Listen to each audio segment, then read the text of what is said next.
Prepare to be astonished as we unearth the hidden truth that shook the world on May 31, 2017. The revelation that sent shockwaves through every corner of the globe. The DNA of 90 Egyptian mummies, said to be a representative sample of available Egyptian mummies. Or was this a convenient sample to fit a preferred narrative of the study authors? Initial reports claimed a Middle Eastern and European ancestry, igniting fervent debates about Egypt's true heritage. But here's the bombshell. We've obtained this groundbreaking study, and we're about to expose it as a web of deceit from start to finish. Brace yourself for an eye-opening journey that reveals, beyond any doubt, who the true origins of Egypt's illustrious civilization unequivocally belongs to. Which group of people ruled Egypt during its inception? When did the Greeks and Romans influence the history of Egypt? Find out why only 3 results from the genetic tests on the 90 Egyptian mummies were reported. Stick around for this twisted tale of fantasy, history, and deceitful science.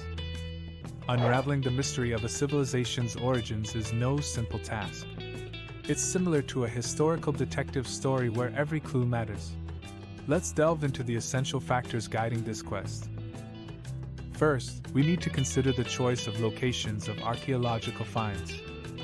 Imagine a scenario where the French civilization has vanished, and we aim to uncover its true architects after 2 millennia.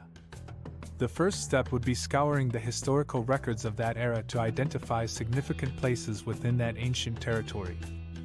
By examining these documents, we would likely discover that eminent figures of France rested in royal tombs within the Parisian region and the revered Pantheon in Paris. Upon unearthing their remains, it would become apparent that the French civilization bore the hallmark of its Caucasian origin. Now, contrastingly, if one were to investigate Marseille in the south, a cemetery filled with black Berbers and Arabs might lead to a misleading conclusion that France's roots lay with these populations. Such is the danger of drawing hasty conclusions solely based on the composition of a modern-day cemetery.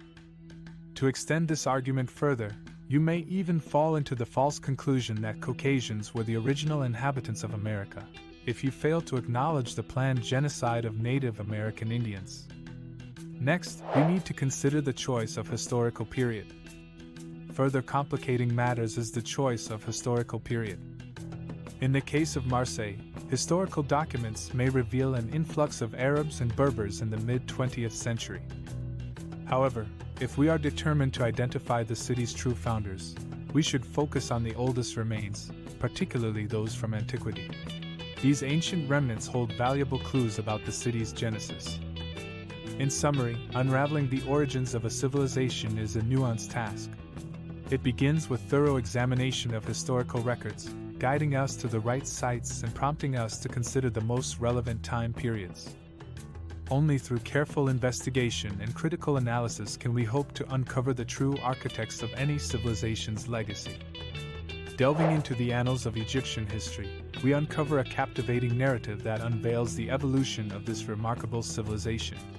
Here's what these historical documents reveal. 4000 BC, the dawn of the very first dynasty, born in the region spanning Sudan and southern Egypt. This dynasty, over time, would conquer the entire northern territory by around 3300 BC. From 3300 BC to 1730 BC, the rule was primarily in the hands of dynasties originating from southern Egypt and Sudan. Between 1730 BC and 1540 BC, a dynasty of invaders, known as the Hyksos and likely of white origin, seized control of northern Egypt. The indigenous kings retreated to their stronghold in the south. From 1540 BC to 1070 BC, the indigenous dynasties successfully recaptured the north, restoring their authority over the entire kingdom.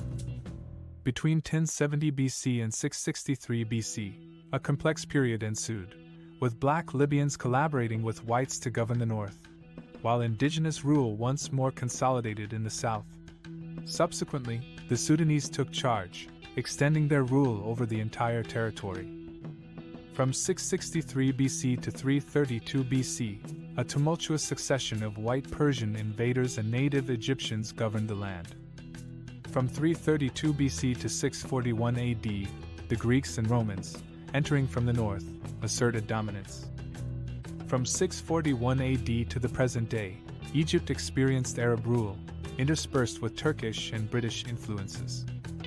In a pivotal genetic study conducted in 2012 by the esteemed U.S. laboratory, DNA Tribes, the spotlight shone on three iconic pharaohs, Amenhotep III, Tutankhamun, and the highly probable Akhenaten. Additionally, the study included the maternal grandparents of Akhenaten, the influential priests Tuya and Tuya. These revered monarchs ruled during the stable and well-documented period around 1400 BC. The findings of this landmark research leave no room for doubt. The genetic heritage of these ancient Egyptian rulers traces back to the African continent, specifically south of the Sahara. This revelation casts a fascinating light on the origins of these prominent figures from antiquity. The study led by Professor Johannes Krauss at the Max Planck Institute in Germany garnered significant attention for its approach. In this study, Krauss chose to focus on a rather specific set of data points. Instead of conducting a comprehensive analysis, he handpicked 91 mummies exclusively from a single cemetery located in northern Egypt. This decision raised eyebrows and prompted questions about whether Professor Krauss deliberately avoided exploring the wealth of Egyptian remains in the southern regions, where they are more abundant and concentrated. But hold on to your seats, because there's more to this astonishing story. Of the 91 mummies meticulously selected for this study, how many can actually be traced back to the critical time periods we're interested in, 1400 to 1730 and 1540 to 1070? A mere 4. Yes, you heard that correctly. Out of the 91 mummies Professor Johannes Krauss handpicked, only 4 hail from the glorious eras when native Egyptians held sway. That is, before 1070 BC. But that's not all. Can you guess how many of these 91 mummies actually lived during the Greek and Roman era dominated by whites? A whopping 48. That's right. The majority of this sample comes from an entirely different epoch altogether. This is a major red flag, rendering this sample utterly invalid for determining the true origins of the ancient Egyptians. Now let's dive even deeper. Out of these 91 mummies, how many underwent genetic analysis to unveil the identity of the ancient Egyptians? Brace yourselves for this jaw-dropping fact, just 3. Yes, you heard it correctly.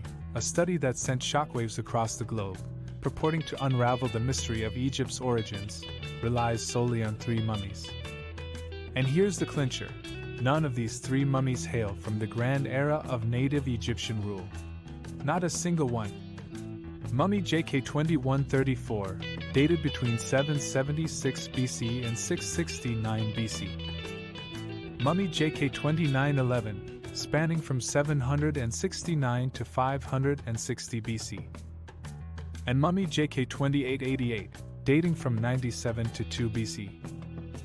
All belong to periods when Egypt in the north was either dominated by white foreigners or boasted a significant white immigrant population. These mummies cannot possibly serve as representatives of the ancient Egyptian populace or its illustrious kings. The plot thickens, and the questions continue to mount. Is this really the definitive answer to the enigma of ancient Egypt's origins? In a nutshell, the mummies supposedly meant to assert that ancient Egyptians were white possessed some glaring flaws. They hail from a single, inconsequential site. They originate from northern Egypt, a region frequently subjected to white foreign rule and populated by white immigrants.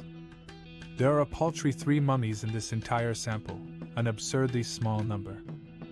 Not a single one of them can be dated to the era when indigenous Egyptians held sway.